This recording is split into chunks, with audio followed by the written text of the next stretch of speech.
Radio Library. Radio Library with RJ Radish. എനിക്ക് നിങ്ങളെ ഇഷ്ടമാണ്. കാരണമൊന്നുമില്ല. വഴിയിൽ തടഞ്ഞു നിർത്തില്ല, പ്രേമലേഖനം എഴുതില്ല, ഒന്നും ചെയ്യില്ല. ഒരു ബന്ധവും സങ്കല്പിക്കാതെ വെറുതെ എനിക്ക് നിങ്ങളെ ഇഷ്ടമാണ്. മലയാളത്തിന്റെ പ്രിയ കഥാകാരൻ MT വാസുദേവൻ നായരുടെ മഞ്ഞ് എന്ന നോവലിലെ പ്രധാന ഡയലോഗിൽ ഒന്നാണ്. എല്ലാ പ്രിയപ്പെട്ടവർക്കും നമസ്കാരം. ഇത് റേഡിയോ മലയാളം 98.6 റേഡിയോ ലൈബ്രറി. നിങ്ങളുടെ കൂടെ ഞാൻ രതീഷ്. ഈ ഒരു മാസക്കാലം MTയുടെ എഴുത്തുകളും വിശേഷങ്ങളുമായി അക്ഷരമാസമായി നമ്മൾ ആചരിക്കുകയാണ്. റേഡിയോ ലൈബ്രറിയിലൂടെ MT കഥാകാലം. MT കഥാകാലം. MT വാസുദേവൻ നായരുടെ എഴുത്തുകളുമായി റേഡിയോ മലയാളം 98.6 റേഡിയോ ലൈബ്രറിയിൽ ഇനി അക്ഷരമാസം. MT കഥാകാലത്തിൽ ഇന്ന് MTയുടെ ഒരു പുസ്തകം പരിചയപ്പെടുത്താനായിട്ട് നമ്മളുടെ കൂടെ എത്തിയിട്ടുള്ളത് ബിർള പബ്ലിക് സ്കൂളിലെ മലയാളം അധ്യാപകനായിട്ടുള്ള ഋഷി പനച്ചിക്കലാണ്. നമസ്കാരം, സ്വാഗതം റേഡിയോ ലൈബ്രറിയിലേക്ക്. Thank you Ratheesh. പ്രത്യേകിച്ച് ഈ ഒരു MT കഥാകാലത്തിലേക്ക് എന്നെയും കൂടി ഉൾപ്പെടുത്തിയതിൽ മലയാളത്തിലെ കഥാകാരന്മാരെ, നോവലിസ്റ്റുകളെ, എഴുത്തുകാരെ എടുക്കുമ്പോൾ എനിക്ക് തോന്നുന്നു ഏതൊരാളും ആദ്യം പറയുന്ന പേരുകളിലൊന്ന് MT ആയിരിക്കും. MTക്ക് അപ്പുറത്തോ ഇപ്പുറത്തോ മലയാള സാഹിത്യത്തെ നിർത്തിക്കൊണ്ട് നമുക്ക് സാഹിത്യത്തെയോ കഥയെയോ കവിതയെയോ നോവലിനെ ഒന്നും ചർച്ച ചെയ്യാൻ കഴിയില്ല. മലയാള കഥാകാലം MTക്ക് മുമ്പെയോ MTക്കൊപ്പമോ ആണ് നടന്നുകൊണ്ടിരിക്കുന്നത്. മഞ്ഞ് എന്ന നോവലാണ് നമ്മൾ പരിചയപ്പെടാനായിട്ട് പോകുന്നത്. മലയാളികളെ കാത്തിരിപ്പിന് പ്രേരിപ്പിച്ച ഒരു നോവൽ കൂടി എന്ന് വിശേഷിപ്പിക്കാം. തകർന്ന ശബ്ദത്തെയും ഉറക്കത്തിൽ ഉണർന്ന ദേവദൂതന്മാരെയും ഓർത്ത് നാം അമ്പരന്നപ്പോൾ അപ്പോൾ പാടിയിരുന്ന ഗാനം നമുക്ക് നഷ്ടപ്പെട്ടു. കാലത്തിന് സൂക്ഷിക്കാൻ കഴിയാത്ത പ്രകാശവും ഉറക്കം ഞെട്ടിയുണർന്ന് നാം അമ്പരന്ന് കിടക്കുന്ന ആ നിമിഷത്തിൽ പ്രകാശവും ശബ്ദവും എല്ലാം ഏറ്റുപറയുന്നു. ഈ നിമിഷത്തെ നമുക്ക് മെരുക്കി വളർത്തുക. ഈ നിമിഷം ഉറങ്ങുന്ന മരക്കൊമ്പിൽ നിന്ന് തെറിച്ചുപോയ പറവക്കൂട്ടം പോലെ കവിയുടെ വാക്കുകൾ കാലത്തിലേക്ക് വീണുപോയിരിക്കുന്നു. കാലത്തിന് സൂക്ഷിക്കുവാൻ വേണ്ടി. അർച്ചിബാൾഡ് മക്ലിഷിന്റെ വരികളാണ്. മഞ്ഞ് എന്ന് പറയുന്ന നോവൽ വായിക്കുന്ന പലരും ഇതൊരു നോവലാണ് എന്നാണ് പല സങ്കല്പിച്ച് വെച്ചിരിക്കുന്നത്, അല്ലെങ്കിൽ മനസ്സിലാക്കി വെച്ചിരിക്കുന്നത്. എന്നാൽ മഞ്ഞൊരു നോവലല്ല, മഞ്ഞൊരു നോവല്ലയാണ്. അപൂർവമായെങ്കിലും നമ്മളൊരു നോവൽ വായിക്കുമ്പോൾ നവീന നോവലിന്റെ ചില മാതൃകകൾ ഈ പശ്ചാത്തലത്തിൽ പല വായനക്കാർക്കും അയവിറക്കാൻ പറ്റും. അടുത്ത കാലത്ത് കൂടി വരുന്ന ഈ പ്രവണതയ്ക്ക് തുടക്കം കുറിച്ചു എന്ന ചരിത്ര പ്രാധാന്യം MT വാസുദേവൻ നായരുടെ മഞ്ഞിന് അവകാശപ്പെട്ടതാണ്. ഞാനിവിടെ അടുത്ത കാലം എന്ന് പറയുമ്പോൾ 1964 ഒന്നാം പതിപ്പായി പുറത്തു വന്ന മഞ്ഞ് എന്ന ഈ കൃതി വെറുതെയല്ല, മൗലികമായ ഒരു ചാരുതയായി അന്ന് തന്നെ വിലയിരുത്തപ്പെട്ടത്. എന്നിട്ടും തന്റെ കൃതിയുടെ ഇനം നോവലല്ല, നോവല്ലയാണ് എന്ന് MT യഥാവിൽ നൽകിയ സൂചന വേണ്ടത്ര ശ്രദ്ധിക്കപ്പെട്ടിട്ടില്ല. നോവലും നോവല്ലയും തമ്മിലുള്ള വ്യത്യാസം, നോവൽ എന്ന് പറയുന്നത് വളരെ വിശാലമായൊരു ക്യാൻവാസാണ്. ആ വിശാലമായൊരു ക്യാൻവാസിനെ വളരെ ചെറിയൊരിതിലേക്ക്, നോവലിനും ചെറുകഥയ്ക്കും ഇടയിലുള്ള ഒരു സാഹിത്യ രൂപമാണ് നോവല്ല എന്ന് പറയുന്നത്. അപ്പോൾ നമ്മളിന്ന് പരിചയപ്പെടുത്തുന്ന മഞ്ഞ് എന്ന് പറയുന്ന മലയാളത്തിലെ എക്കാലത്തെയും മികച്ച കവിതയെ ഒരു നോവൽ എന്ന ഗണത്തിലല്ല നമ്മൾ പെടുത്തുന്നത്, നോവല്ല എന്ന ഗണത്തിലാണ്. ഞാനിതിനെ കവിത എന്ന് വിളിക്കുന്നത്, മഞ്ഞ എന്ന നോവലയെ കവിത എന്ന് വിളിക്കുന്നത്, സംഗീതമാണ് സർവോപരി ശുദ്ധവും ഭദ്രവുമായ കലാരൂപം എന്നൊരു സിദ്ധാന്തമുണ്ട്. മാധ്യമത്തോടുള്ള അടിമത്തം നന്നേ കുറവ്, മൗലികമായ ആകർഷണം കൂടുതലും. ഇതാണ് സംഗീതത്തിന്റെ സവിശേഷത. അതിന്റെ ആർദ്രലയം അർത്ഥനിരപേക്ഷമായി തന്നെ ഒരറ്റം വരെയെങ്കിലും ആർക്കും ആസ്വാദ്യമത്രേ. കലകളിൽ വച്ച് ഏറ്റവും രുചിവായ കല, കലകളിൽ വെച്ച് ഏറ്റവും കലയായ കല എന്നൊക്കെയാണ് സംഗീതത്തെക്കുറിച്ചുള്ള അവദാനം. അതിനാൽ മറ്റു കലകളൊക്കെ സംഗീതത്തിന്റെ അവസ്ഥയിൽ അണയാൻ അഭിലഷിക്കുകയാണ് എന്ന് നിരീക്ഷിക്കപ്പെടാറുണ്ട്. ഈ നിരീക്ഷണത്തിന്റെ പൊരുൾ എന്തുമാകട്ടെ, ചില കൃതികൾ ഉണർത്തുന്ന അനുഭൂതിയെ സംഗീതത്തിൽ നിന്നും ഉരുത്തിരിയുന്ന കേവലമായ ആത്മലയത്തോട് പൊരുത്തപ്പെടുത്തുന്നതിൽ അപാകതയുണ്ടാവില്ല. ഈ അപാകതയില്ലായ്മയാണ് മഞ്ഞ് എന്ന നോവല്ലയെ നമുക്ക് ഒരു കവിതയായി തന്നെ പരിഗണിക്കാൻ പ്രേരിപ്പിക്കുന്നത്. വളരെ ചെറിയൊരു നോവലാണ് മഞ്ഞ്. അതുകൊണ്ട് തന്നെ മഞ്ഞിന്റെ കഥ പറയാൻ ഞാൻ ഉദ്ദേശിക്കുന്നില്ല. ഒരു 1.5 മണിക്കൂർ കൊണ്ട് വായിച്ചു തീർക്കാൻ കഴിയുന്ന, ഒരു വായന കഴിയുമ്പോൾ ഒന്നുകൂടി വായിക്കാൻ തോന്നുന്ന അപൂർവ സുന്ദരമായ ഒരു കവിതയാണ് മഞ്ഞ്. പ്രേമിക്ക പിന്നെയും പ്രേമിക്ക ദുഷ്ടജന നീതികളെ ഹോമിക്ക നീതി പ്രണയം പ്രിയെ ഒന്നേ ധരിക്കുക പ്രലോഭന ബലാത്കാരം അന്യേ ധരിക്കുക സ്വയം സ്നേഹ സമയങ്ങൾ എന്ന് D വിനയേന്ദ്രൻ മാഷ് പാടുന്നുണ്ട്. സ്വയം രചിക്കുന്ന സ്നേഹ സമയങ്ങൾക്കപ്പുറത്തായി ഈ ലോകത്ത് സ്നേഹത്തെക്കുറിച്ച് പറയാൻ മറ്റൊന്നും ഉണ്ടാവില്ല. മഞ്ഞിന്റെ രണ്ടാമത്തെ അധ്യായം ആരംഭിക്കുന്നത്. രണ്ടാമത്തെ അധ്യായം എന്ന് പറയുമ്പോൾ ഒരു പേജ് പോലും ഇല്ലാത്തൊരു ചെറിയ അധ്യായമാണ്. ലോകത്തിന്റെ മുകൾ തട്ടിൽ നിൽക്കുകയാണ് നിങ്ങൾ എന്ന് തോന്നിപ്പോകുന്നു. ഉറക്കറയുടെ അടഞ്ഞ ജാലകത്തിന്റെ പഴുതുകളിലൂടെ അരിച്ചെത്തുന്ന പകൽ വെളിച്ചത്തിൽ നിന്ന് മാനം കാക്കാൻ വലിച്ചു താഴ്ത്തിയ കൊതുകുവല ചുരുളുകളാണ് ചുറ്റും രൂപം കൊള്ളുന്നത്. ചുവപ്പ് കലർന്ന അന്തിവെളിച്ചം പുളയുന്ന ഹിമശിഖരങ്ങളാണ് നിങ്ങളുടെ കണ്ണുകളുടെ അതിർത്തി കുറിക്കുന്നത്. സ്നേഹത്തോടെ ഒരിക്കലും ഓർമ്മിച്ചിട്ടില്ലാത്ത രാജ്യത്തിന്റെ അതിർത്തികൾ. കുളിർമയുള്ള വായുവിന് പച്ചിലകളുടെയും നനഞ്ഞ ഭൂമിയുടെയും ഗന്ധമുണ്ട്. ശിശിരത്തിന്റെ അവസാനത്തിൽ ഒരു നിമിഷം, ജീവിതത്തിൽ ഒരു നിമിഷം. കാലത്തിന്റെ നടപ്പാതയിൽ ഈ നിമിഷം പണ്ടേ സ്ഥാനം പിടിച്ചതായിരുന്നു. സുധീഷ് കുമാർ മിശ്ര 1955 മെയ് 19. ഓടിക്കിതച്ചും കാലിടറിയും അവസാനം നിങ്ങൾ ഇതിനു സമീപം എത്തിയിരിക്കുന്നു. യുഗങ്ങൾക്ക് മുമ്പേ നിങ്ങൾക്ക് വേണ്ടി രേഖപ്പെടുത്തിയ നിമിഷം. നമുക്ക് വേണ്ടി എവിടെയൊക്കെയോ കുറിച്ചിടപ്പെട്ട, നമുക്ക് വേണ്ടി എവിടെയൊക്കെയോ രേഖപ്പെടുത്തിയ ചില നിമിഷങ്ങളുണ്ട്. ഈ അനന്തമാം കാത്തിരിപ്പല്ലോ ജീവിതത്തിൽ നാം ആദ്യമായി കണ്ടു. ആ ചരിത്രം പിറക്കവേ നാം ഈ വേദനയുടെ രോദനം കേട്ടു എന്ന് സുഗതകുമാരി ടീച്ചർ പാടുന്നുണ്ട്. കാത്തിരിപ്പോളം വലിയ വേദനയില്ല, പ്രണയത്തോളം വലിയ ലഹരിയില്ല. മഞ്ഞിന്റെ ഓരോ വരികളും എനിക്ക് തോന്നി MD എവിടെയോ എഴുതുന്നുണ്ട്. മഞ്ഞ് എന്ന് പറയുന്ന നോവലില എഴുതി തീർന്നു കഴിയുമ്പോൾ അതിൽ ആവശ്യമില്ലാത്ത ഒരു വാക്ക് പോലും കടന്നു വന്നിട്ടില്ല. അദ്ദേഹം പറയുന്നുണ്ട്, ആവശ്യമില്ലാതിരുന്നു എന്ന് തോന്നിയ ഒരു വാക്ക് ഉരുളക്കിഴങ്ങാണ്. വിമലയുടെ അച്ഛനെക്കുറിച്ച് പറയുമ്പോൾ ഉരുളക്കിഴങ്ങ് ഗവേഷണ കേന്ദ്രത്തിലെ ഉദ്യോഗസ്ഥനായിരുന്നു അദ്ദേഹം എന്ന് പറയുന്നുണ്ട്. അപ്പൊ അദ്ദേഹം തന്നെ പറയുന്നുണ്ട്, അവിടെ ഉരുളക്കിഴങ്ങ് വേണ്ടായിരുന്നു, ഗവേഷണ കേന്ദ്രത്തിലെ ഉദ്യോഗസ്ഥനായിരുന്നു എന്ന് പറഞ്ഞാൽ മതി. അത്രമാത്രം സോർട്ട് ചെയ്ത്, അത്രമാത്രം എഡിറ്റ് ചെയ്ത് എഴുത്തുകാരൻ മനസ്സിലിട്ട് പാകപ്പെടുത്തി പരുവപ്പെടുത്തി എഴുതിയ ഒരു കവിതയാണ് മഞ്ഞ് എന്ന് പറയുന്ന കാത്തിരിപ്പിന്റെ, പ്രണയത്തിന്റെ, കാലത്തിന്റെ കഥ എന്നത്. സാന്ദ്രമായ കാവ്യഭാഷയിലാണ് മഞ്ഞിന്റെ ശില്പം വാർന്നു വീണിരിക്കുന്നത് എന്നതുകൊണ്ട് തന്നെ പൊതുവെ നോവൽ വായനയോട് ബന്ധപ്പെടുത്താനുള്ള ആലസ്യത്തിന് ഇത് വഴങ്ങിത്തന്നു എന്ന് വരില്ല. സശ്രദ്ധമായ അപഗ്രഥനം അർഹിക്കുന്നവയാണ് ഇവിടെ മിക്ക വാക്യങ്ങളും. ഓരോ വാചകങ്ങളും എണ്ണമറ്റ നേർത്ത ശബ്ദങ്ങൾ കൂടിക്കലർന്ന് താളമുണ്ടാവുമ്പോഴാണ് നിശബ്ദത തോന്നുന്നത്. നിശബ്ദത ഒരു സംഗീതമാണ്. ഉവ് കാടിന് സംഗീതമുണ്ട്, മഴയ്ക്കും കാറ്റിനും ഭാഷയ്ക്കും സംഗീതമുണ്ട് എന്നൊക്കെ തനതായ ഒരു സംവേദനത്തിന്റെ താരള്യം പതിഞ്ഞതാവാം ചില വാക്യങ്ങൾ. കവിത പകരുക, താളം, ലയം, ധ്വനി മുതലായവ മുഖ്യമായും കവിതയിലെ ഭാഷയിൽ തേടിയാവും നാം ശീലിച്ചിരിക്കുക. എന്നാൽ ആ സിദ്ധി നോവലിലെ ഭാഷയ്ക്കും അപ്രാപ്യമല്ല എന്നതിന് ദൃഷ്ടാന്തമാണ് മഞ്ഞിലെ പല ഭാഗങ്ങളും. ആദ്യത്തെ പാപം, സ്ത്രീത്വത്തിന്റെ മൂടുപടം ചിന്തുന്ന ആദ്യത്തെ വേദന, ആദ്യത്തെ ആഹ്ലാദം, ആദ്യത്തെ നിർവൃതി എന്ന മട്ടിൽ ചിലപ്പോൾ ഈ സിദ്ധികൾ പ്രകടമാകും. പക്ഷെ ഇത്രയും പ്രകടമല്ലാത്ത ഭാഗങ്ങളിലും സംവേദനത്തിന്റെ സൂക്ഷ്മമായ സ്പർശിനി കൊണ്ട് അവ ഈരടി ചൊല്ലുക എന്നത് ഹിതകരമായൊരു സാഹിത്യ അനുഭൂതിയത്രേ. വിമലയുടെ ആദ്യത്തെ അനുഭൂതിയെ വട്ടം വീശി വിടരുന്ന ഓളങ്ങളുടെ മധ്യത്തിൽ താണുപോയ കല്ലിന്റെ അവ്യക്ത സ്ഥാനം പോലെ ഒരു ഓർമ്മ മാത്രം എന്നവതരിപ്പിച്ചത് തൊട്ട് മൗലികമായ നിരവധി സങ്കല്പങ്ങൾ നിഷ്കൃഷ്ട പഠനത്തിന് വിഷയമാകുന്നതാണ്. ഭാവത്തിന്റെ, സംഗീതത്തിന് അനുകൂലമാവണം ഭാഷയുടെ ശ്രുതി എന്ന പൊരുൾ MD ഒരിക്കലും വിസ്മരിക്കുന്നില്ല. ഈ വെളിച്ചത്തിൽ വിശേഷിച്ചും ശ്രദ്ധിക്കേണ്ട ഏതാനും വാക്യങ്ങൾ. അടഞ്ഞുകിടക്കുന്ന ജാലകം തുറന്നിട്ടപ്പോൾ ആവശ്യത്തോടെ വന്ന് കെട്ടിപ്പിടിച്ച ശേഷം മുറിയിൽ കുറ്റബോധത്തോടെ പരിങ്ങി നിന്ന തണുത്ത വായു. വെയിൽ തെളിയുമ്പോൾ കുന്നിൻ ചെരുവുകളിൽ മഞ്ഞുരുകിയ വെള്ളിയൊഴുക്കുകൾ കാണാവുന്നു. ഇന്നലെയുടെ കണ്ണീർ ചോലകൾ. തടാകത്തിനും നഗരത്തിനും മുകളിൽ പണ്ടെപ്പോഴോ പകലുറക്കത്തിൽ കണ്ട ഒരു സ്വപ്നം പോലെ പാറി നടക്കുന്ന ഏപ്രിൽ മാസത്തിലെ ഇളം മഞ്ഞ്.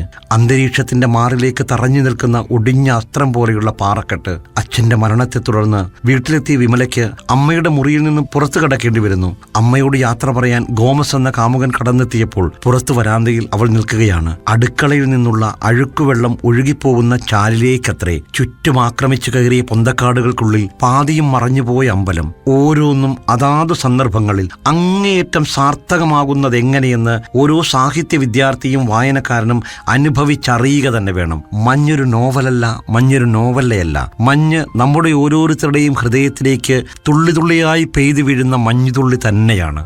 സാമ്പ്രദായികമായ അർത്ഥത്തിൽ മഞ്ഞിന് ഒരു കഥയെവിടെ എന്ന് അമ്പരപ്പുളവായേക്കാം.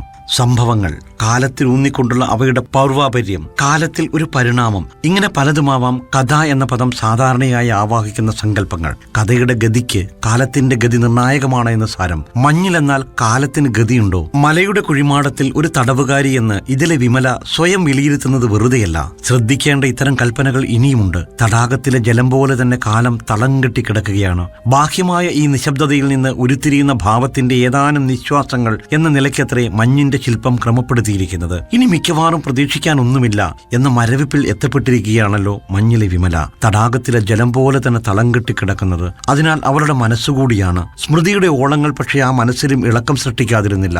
തുഴ ഓളത്തിൽ വീഴുമ്പോൾ ആഴത്തെ ഓർമ്മിപ്പിച്ചുകൊണ്ട് ജലപ്പരപ്പിൽ ശബ്ദമുയരുന്നു എന്ന വാക്യം തന്റെ ശില്പനിബന്ധനത്തിന്റെ രഹസ്യത്തിലേക്ക് കൂടി വ്യാപിപ്പിക്കുമാറാണ് MD രചിച്ചിരിക്കുന്നത്. വിമലയുടെ മനസ്സിന്റെ ആഴത്തിൽ നിന്നുയരുന്ന സ്മൃതിയുടെ ഓളങ്ങളിലൂടെ സൂക്ഷ്മമായാണല്ലോ കഥ ഇവിടെ ഒഴുകിക്കൂടുന്നത്. കഥയില്ലായികയല്ല മഞ്ഞിൽ, അത് പാരമ്പര്യ ശൈലിയിൽ പടർത്താതെ വിമലയുടെ സ്മൃതിയിൽ ശിഥിലമായി അഴിയുന്ന പാകത്തിൽ ഒതുക്കിയിട്ടിരിക്കുകയാണ്.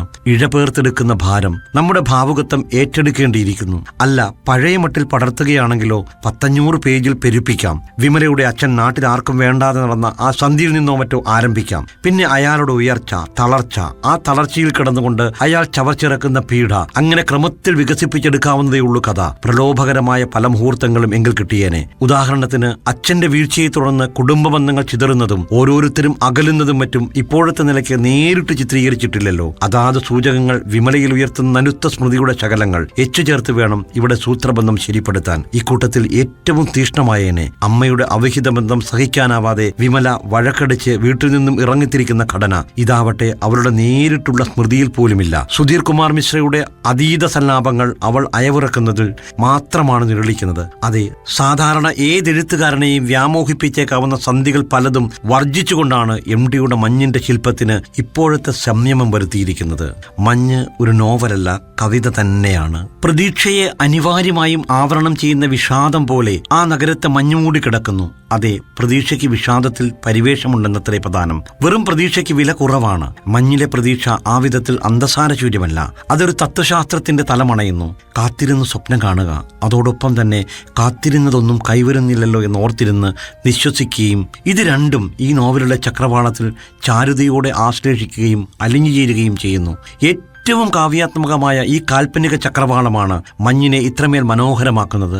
ആരും വന്നില്ല എന്നറിഞ്ഞിട്ടും ബോട്ട് തുഴഞ്ഞു നീങ്ങുമ്പോൾ ജലപ്പരമ്പിൽ നീണ്ടുകിടക്കുന്ന വളഞ്ഞ വഴിത്താരയിലേക്ക് നോക്കി നിന്നുകൊണ്ട് ഇതിലെ വിമല പെറുപിറുക്കുന്നുണ്ട്, വരാതിരിക്കില്ല.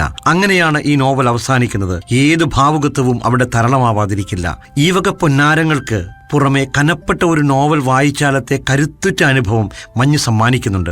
അതിന് സമർത്ഥമായാണ് സർദാർജി എന്ന കഥാപാത്രം. മരണം രംഗബോധമില്ലാത്ത കോമാളിയാണ് എന്ന് നിരീക്ഷിക്കുന്ന, മരിച്ചുപോയവരെ ഓർത്ത് ഉറക്കം കളയരുത്, ജീവിച്ചിരിക്കുന്നവർ ഒരുപാടുണ്ടല്ലോ ഭൂമിയിൽ എന്ന് വിമലയോട് നിർദ്ദേശിക്കുന്ന ആ മനുഷ്യൻ വല്ലാത്തൊരു മാതൃക തന്നെ. ഫലിതവും തത്വചിന്തയും ഒക്കെ പൊഴിയുമ്പോഴും ആ മനുഷ്യന്റെ ആഴങ്ങളിൽ എവിടെയോ തുറന്നുകാട്ടാനാവാത്ത പേടിപ്പിക്കുന്ന മൗനം അടഞ്ഞുകിടക്കുന്നതായി തോന്നുന്നു. പ്രായത്തിലേറെ പാകത സ്വയം ശാസിക്കുന്നവളാണ് വിമല. 31 വയസ്സായ ഒരു സ്ത്രീ ഒരു നാടോടിപ്പാട്ട് കേൾക്കുമ്പോൾ ദുർബലയാവരുത് എന്ന് അവൾ തന്നെ താക്കീത് ചെയ്യുന്നു. ഇതിന് നേരെ വിപരീതമത്രേ സർദാർജി വിമലയെ ദുർബലയാക്കുന്ന ആ നാടോടിപ്പാട്ട്. അയാളാണല്ലോ ഇക്താരിയിൽ ശ്രുതിമീട്ടിക്കൊണ്ട് ആവർത്തിക്കുന്നത്. വിമലയുടെ മഞ്ഞിലേക്ക് വെയിലിന്റെ നാളം വീഴ്ത്താൻ അയാൾ ഉത്സാഹിക്കുന്നു. വിശേഷിച്ച് ഒരു ഉദ്ദേശവും വെച്ചിട്ടല്ല. ജീവിതം നൽകാൻ മടിക്കുന്നതൊക്കെയും ജീവിച്ച് ജീവിതത്തോട് വാങ്ങുക എന്ന ഊഷ്മളതയിൽ അയാൾ ആവശ്യത്തിലേറെ ത്രസിക്കുന്നു. തെല്ലൊരു പ്രകടനത്വത്തിന്റെ തുഞ്ചത്തെ എന്ന പോലെ ആ കൊടുമുടിയുടെ തുന്നാടി തലപ്പത്ത് വലിഞ്ഞു കയറി ഏന്തി കിതച്ച് മരണത്തിന്റെ മുഖം കണ്ടിട്ടുണ്ടോ എന്ന് വിളിച്ചു ചോദിക്കുന്ന വിചിത്രമായ ആ അദൃശ്യതയുണ്ടല്ലോ, അത് ഈ നോവലിന് അഗാധതയുടെ കനം ചാർത്തുന്നു. എന്തൊക്കെയായാലും അന്തിമ വിശകലനത്തിൽ നോവലിന്റെ കാമ്പായി അവശേഷിക്കുക കാതലുള്ള കഥാപാത്രം മാത്രമാണ് എന്ന അഭിപ്രായമുണ്ടെങ്കിൽ ഇതാ അത്തരം കഥാപാത്രം ഇവിടെയും. ഈ സർദാർജി മാത്രമല്ല, മറ്റോരോ കഥാപാത്രത്തിനുമുണ്ട് ഒന്നോ രണ്ടോ രേഖകളിൽ ഉരുത്തിരിയുമ്പോൾ കൂടിയും തികഞ്ഞ തെളിവും മിഴിവും. വിമലയുടെ കുടുംബത്തിന്റെ രേഖാചിത്രം വിശേഷിച്ച് അനുസ്മരിക്കാവുന്നതത്രേ. ആ സന്ദർഭത്തിൽ കൂടുതൽ സജീവമാവുന്നു ഈ നോവൽ. എങ്കിലും സംഘർഷാത്മകമായ ആ സന്ദർഭവും നിയതമായ സംയമനത്തോടെ തന്നെയാണ് MD കൈകാര്യം ചെയ്തിരിക്കുന്നത്. MDയുടെ മഞ്ഞ് ഒറ്റ വായനയിൽ തന്നെ നമ്മെ നോവലല്ല കവിതയാണ് എന്ന സങ്കല്പത്തിലേക്ക് കൊണ്ടെത്തിക്കുക തന്നെ ചെയ്യും. മഞ്ഞിന്റെ ശില്പശാലീനതയ്ക്ക് ആസ്പദം എന്തായാലും ഈ വായനയോടുള്ള അഭിനിവേശമത്രേ. അങ്ങേയറ്റം അന്തർമുഖവും ആത്മാവിഷ്കാരപരവുമാണല്ലോ ഈ നോവൽ. അതുകൊണ്ട് ഇത് കവിത തന്നെ. എന്തും അന്തർമുഖമായി അവതരിപ്പിക്കുക, ആത്മാവിഷ്കാരത്തിന്റെ ശൈലിയിൽ അനാവരണം ചെയ്യുക, അതാകുന്നു കാവ്യാത്മകതയുടെ രഹസ്യം. മഞ്ഞിലെ ഒരു സന്ദർഭം ഈ രഹസ്യം സ്മരിക്കാതിരിക്കുന്നില്ല. അല്ല, കവിതയല്ല, കഥ പറയുകയാണ്. കഥകൾ ആത്മാവിൽ നിന്ന് ഒഴുകുമ്പോൾ കവിതയാണ്. അതെ, മികച്ച ഭാവഗാനം എന്നീ നോവലിയെ ഭദ്രമായി വിലയിരുത്താം. അനുചിതങ്ങളെല്ലാം ഉപേക്ഷിച്ച് കാവ്യാത്മകമായ ഏകാഗ്രത അത്ര സൂക്ഷ്മമായി ഇവിടെ ദീക്ഷിച്ചിരിക്കുന്നു. അപസ്വരങ്ങൾ ഒഴിവാക്കി എല്ലാ തന്ത്രികളെയും ഏകഫലോന്മുഖമായി ഉദ്ഗ്രഥിച്ച് അപൂർവമായ നാദലയം ചമയ്ക്കുന്ന കല തന്നെ ഇത്. മഞ്ഞ് അതിനാൽ നോവലിലെ സംഗീതമത്രേ. മൗലിക ഭാവത്തെ സ്പർശിച്ചുണർത്തുക എന്ന മാസ്മരികതയുണ്ടല്ലോ സംഗീതത്തിന്. മഞ്ഞും അത് ചെയ്യുന്നു. ബാലിശമായി തോന്നുകയോ എന്തോ. എന്നാലും എൻ്റെ ഒരു അനുഭവം ഞാനിവിടെ വെളിച്ചപ്പെടുത്താം. ഭാസ്കരന്റെ പഴയൊരു ചലച്ചിത്ര ഗാനമുണ്ട്. അഞ്ജന കണ്ണെഴുതി എന്നാരംഭിച്ച് ഏതോ കടത്തനാടൻ അമ്പാടിയുടെ കാത്തിരിപ്പ് തികച്ചും ഭാവവ്യഞ്ജകമായി പകർത്തുന്ന ഒന്ന്. ഏകാന്തതയിൽ ചുറ്റും ഉറഞ്ഞുകൂടുന്ന നിശബ്ദതയുടെ നടുക്ക് നനുത്ത ഈണത്തിൽ ഈ ഗാനം കേൾക്കുകയാണെന്നിരിക്കട്ടെ, നമ്മുടെ മനസ്സിൽ ഇതുണർത്തുന്ന തരളതയുമായി ഏതെല്ലാമോ തലങ്ങളിൽ ബന്ധപ്പെട്ട് കിടക്കുന്നു മഞ്ഞുണർത്തുന്ന തരളതയും. രണ്ടും സ്പർശിക്കുന്ന മൗലിക ഭാവം വിഷാദത്തിന്റെ ലയം കലർന്ന പ്രതീക്ഷ എന്ന നിലയിൽ എത്ര മധുരമാണെന്നോ. കാത്തിരിപ്പിന്റെ കഥ എന്ന് മഞ്ഞ് പണ്ട് നിർവചിക്കപ്പെട്ടിട്ട് തന്നെയുണ്ട്. വളരെ അർത്ഥഗർഭമാണ് ഈ നിർവചനം. കാത്തിരിപ്പ് എന്ന നിത്യതരുണമായ ആ കാൽപ്പനിക ഭാവമുണ്ടല്ലോ, അതാണ് മഞ്ഞിന്റെ പ്രാണചൈതന്യം. ഏത് ശൂന്യതയ്ക്ക് നടുക്കും എന്തെങ്കിലും ഒന്ന് പ്രതീക്ഷിക്കുക. പ്രതീക്ഷ സാക്ഷാത്കരിക്കാമെന്ന വിശ്വാസം ഉണ്ടായിട്ടല്ല, എന്നാലും അസ്തിത്വത്തിന്റെ ഏകതാരം എന്ന നിലയിൽ അതിൽ പിടിച്ച് തൂങ്ങിക്കൊള്ളുകയേ നിവൃത്തിയുള്ളൂ. വിവർണമായ ദിവസങ്ങൾ കടന്നു പോകവേ വെറുതെയല്ല പ്രതീക്ഷയിട്ട് തിരിപ്പിടിപ്പിച്ചുകൊണ്ടിരിക്കുക. ഈ പ്രവണതയുടെ പ്രതീക്ഷകളാണ് മഞ്ഞിലെ വിമലയും ബുദ്ധുവുമെല്ലാം. നാം എല്ലാം കാത്തിരിക്കുകയാണ് ബുദ്ധു. ഓരോ വർഷവും ഈ നഗരം കാത്തിരിക്കുന്നു. അതിനിടയ്ക്ക് ദിവസങ്ങൾ പോകുന്നു. ചുക്കാൻ വീഴുമ്പോൾ തെറിക്കുന്ന നീർപ്പോളകൾ. കാത്തിരിക്കാൻ നിനക്കൊരു ഗുരാസാഹിബിന്റെ ചായയുണ്ട്. നീല ഞരമ്പുകൾ തുടിക്കുന്ന ഒരു മുഖമായിരിക്കാം മറ്റൊരാൾക്ക്. ഈ ഭാഗം അങ്ങനെ. മഞ്ഞിന്റെ ഭാവസത്തയെ സംക്ഷേപിപ്പിക്കുന്ന ആ നഗരം തന്നെയും കമ്പിക്കാലുകൾക്കിടയിൽ ചായം പൂശി നടപ്പാതകളിൽ വെള്ളയും കരിമ്പടവും പുതച്ച് ആർക്കുവേണ്ടിയോ കാത്തിരിക്കുകയാണല്ലോ. കൂടല്ലൂരിന്റെയും അവിടുത്തെ നാലുകെട്ടിന്റെയും ഒക്കെ കാതികനായിരുന്ന MD മഞ്ഞിൽ മറ്റൊരു പശ്ചാത്തലം സ്വീകരിച്ചിരിക്കുന്നു എന്നത് യാദൃച്ഛികമല്ല. സിനിമയിൽ പതിവുള്ളതുപോലെ കേവലം പ്രദർശനപരതയല്ല ത്രസിപ്പിക്കുന്ന അതിനു പിന്നിൽ താൻ പകർത്തുന്ന ഭാവം. ശരിക്കും ഉരുത്തിരിഞ്ഞു കിടക്കുന്ന കണക്കെയുണ്ടല്ലോ ആ നഗരം. ഒരു മാസത്തോളം മാത്രം പുലരുന്ന സീസണിന് വേണ്ടി ഓരോ കൊല്ലവും മാറി മാറി കാത്തിരിക്കുക. ഇതിൽ മനുഷ്യ സ്വഭാവത്തിന്റെ ഘടനയെക്കുറിച്ച് തന്റെ വീക്ഷണം കൂടിയാവാം എഴുത്തുകാരൻ കണ്ടെത്തുന്നത്. നോവലിന്റെ അവസാന അധ്യായം കൂടി വായിച്ചുകൊണ്ട് കഥ പറയാതെ, കഥാപാത്രങ്ങളെ പരിചയപ്പെടുത്താതെ MDയുടെ മഞ്ഞ് എന്ന് പറയുന്ന മനോഹരമായി ഭാവകാവ്യത്തെ അവസാനിപ്പിക്കാമെന്നാണ് ഞാൻ ഉദ്ദേശിക്കുന്നത്. 15ാമത്തെ അധ്യായം ഇത്രമാത്രമേ ഉള്ളൂ. അതിനപ്പുറം ഒരു വാക്കും നമുക്ക് പറയാനും ഉണ്ടാവില്ല. നിറം മങ്ങിയ കമ്പിക്കാരനപ്പുറത്ത് കൽപ്പടവിൽ മൂടിക്കെട്ടിയ ആകാശം. വീണിറങ്ങുന്ന തണുത്ത തടാകത്തിൽ നോക്കിക്കൊണ്ട് അവൾ നിന്നു. ക്ഷേത്ര പരിസരവും മണൽ വിരിച്ച മുറ്റവും മണ്ഡപവും ഒഴിഞ്ഞുകിടക്കുന്നു. 3 പഹാടി ചെറുക്കന്മാരെ കയറ്റി തുഴഞ്ഞു വരുന്ന ബോട്ടിന്റെ അരയന്ന തല തന്റെ ചുവട്ടിലേക്ക് അടുക്കുന്നത് കണ്ടപ്പോൾ അവൾ നോക്കി. മഞ്ഞ പല്ലുകൾ കാട്ടി ചിരിക്കുന്നു. അവൻ താഴെ തോണിയടുപ്പിച്ചു. സീസൺ എത്ര വേഗം കഴിഞ്ഞു മേം സാബ്. ശരിയാണ്, ആരും വന്നില്ല. അവളും അസ്വസ്ഥമായ സ്വരത്തിൽ പറഞ്ഞു. ആരും വന്നില്ല. അടുത്ത കൊല്ലം നോക്കാം അല്ലേ മേം സാബ്. അവൾ എന്താണ് പറയുന്നതെന്ന് ശ്രദ്ധിക്കാതെ അലസമായി ആവർത്തിച്ചു. ആ, അടുത്ത കൊല്ലം. മേം സാബ് വേണ്ടത്ര താല്പര്യം കാട്ടില്ലെന്ന സംശയത്തോടെ തോൽ നിറമുള്ള കനത്ത കുപ്പായത്തിന്റെ നെഞ്ചിൽ തട്ടിക്കൊണ്ട് ബുദ്ധു കുറച്ചുറക്കെ ചോദിച്ചു. വരാതിരിക്കില്ല മേം സാബ്, വരാതിരിക്കില്ല അല്ലേ മേം സാബ്. ഞാൻ ആദ്യം പറഞ്ഞു, ഈ അനന്തമാം കാത്തിരിപ്പല്ലോ ജീവിതത്തിൽ നാം ആദ്യമായി കണ്ടു. ഹാ ചരിത്രം പിറക്കവേ നാം ഈ വേദനയുടെ രോദനം കേട്ടു. ഓരോ പ്രണയവും ഓരോ കാത്തിരിപ്പും കവിത പോലെ നമ്മെ ലഹരി പിടിപ്പിക്കും. മഞ്ഞിന്റെ എത്രാമത്തെ വായന നിങ്ങൾ നടത്തിയാലും ഓരോ വായനയിലും നിങ്ങളുടെ ഹൃദയത്തിൽ ആകാശത്ത് നിന്ന്, അനന്തമായ ആകാശത്ത് നിന്ന് ഒരു തണുത്ത മഞ്ഞുതുള്ളി നിങ്ങളുടെ ഹൃദയത്തിലേക്ക് പെയ്തിറങ്ങുക തന്നെ ചെയ്യും. കാത്തിരിപ്പ്, കാത്തിരിപ്പ്, കാത്തിരിപ്പ്. അങ്ങനെ കാത്തിരിക്കാൻ പ്രേരിപ്പിക്കുന്ന, എന്തിനു വേണ്ടി കാത്തിരിക്കണം, എന്താണ് കാത്തിരിപ്പ് എന്ന് മഞ്ഞ് നമുക്ക് പറഞ്ഞു തരുന്നുണ്ട്. മലയാളികളുടെ മനസ്സിലേക്ക് പെയ്തിറങ്ങിയ മഞ്ഞ്. ഒരുപാട് നന്ദി റഷി പനച്ചിക്കൽ. MT കഥാകാലത്തിലൂടെ എല്ലാവരുടെയും പ്രിയപ്പെട്ട മഞ്ഞ് എന്ന നോവല് ഞങ്ങളെ പരിചയപ്പെടുത്തിയില്ല. ഓക്കെ, ഒരുപാട് നന്ദി. ആദ്യം പറഞ്ഞതുപോലെ MT കഥാകാലത്തിലേക്ക് ക്ഷണിച്ചതിന് റേഡിയോ മലയാളം 98.6-നും പ്രത്യേകിച്ച് രതീഷിനും ഹൃദയം നിറഞ്ഞ നന്ദി. Thank you. വർഷം എത്ര കഴിഞ്ഞിട്ടും ഇനിയും വർഷങ്ങൾ എത്ര കഴിഞ്ഞാലും മനസ്സിൽ മഞ്ഞ് പെയ്യുന്ന ഒരു അനുഭവം തന്നെയായിരിക്കും ഈ ഒരു നോവൽ സമ്മാനിക്കുക. ഇത് മറ്റൊരു നോവലിന് ഒരിക്കലും സമ്മാനിക്കില്ല എന്നതുകൂടി നമ്മൾ എടുത്തു പറയേണ്ടത് തന്നെയാണ്. മഞ്ഞ് എന്ന നോവൽ അത്രത്തോളം മനോഹരമാണ്. അവ്യക്തതയിലെ വ്യക്തതയും അപൂർണതയിലെ പൂർണ്ണതയുമുള്ള ഒരു ഭാവഗാനം. ഭൂതകാലത്തിൻ്റെ ശബ്ദങ്ങളും വർണ്ണങ്ങളും വർത്തമാനത്തിലേക്ക് തിരിച്ചു വരുന്ന കവിത. മനസ്സിൻ്റെ താഴ്വരയിൽ ഉരുകിയുറയുന്ന മഞ്ഞുകട്ടയുടെ അനുഭവം. കാലത്തിൻ്റെ ചലനത്തിലും നിശ്ചലതയിലും കാത്തിരിക്കുന്ന മനുഷ്യരും പ്രകൃതിയും. MT കഥാകാലം തുടരുന്നു. K20 radio Malayalam 98.6 FM.